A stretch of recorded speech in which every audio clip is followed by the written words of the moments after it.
Lubang dengan diameter bervariasi ini terdapat di badan jalan yang berada di Kecamatan Megang Sakti, Musirawas, Sumatera Selatan.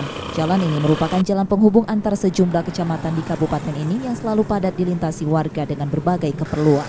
Kerusakan ini sudah terjadi sejak beberapa tahun, namun belum ada tanda-tanda perbaikan yang membuat diameter lubang di badan jalan makin banyak dan membesar. Untuk melintas di jalan ini, pengendara kendaraan harus berhati-hati agar tak terjebak dalam lubang. Bahkan sejumlah kecelakaan sering terjadi di ruas jalan ini.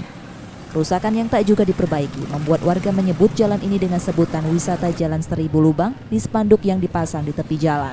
Hal ini dilakukan sebagai bentuk protes warga dengan kondisi jalan mereka. Ya, kesannya jalannya terlalu jelek, Pak. Sering ada kecelakaan. Harapan untuk pemerintah ada pembangunan lah, prioritas jalan utama ini, Pak. Sering terjadi kecelakaan. Kalau nggak ditimbun, mobil sering nyangkut. Harapannya semua jalan utama bagus. Warga sudah berupaya memperbaiki kerusakan jalan ini dengan cara swadaya, namun karena minimnya anggaran perbaikan yang dikumpulkan warga, kerusakan kembali terjadi. Warga sangat berharap agar ada perhatian untuk jalan yang menjadi jalur transportasi untuk warga ini.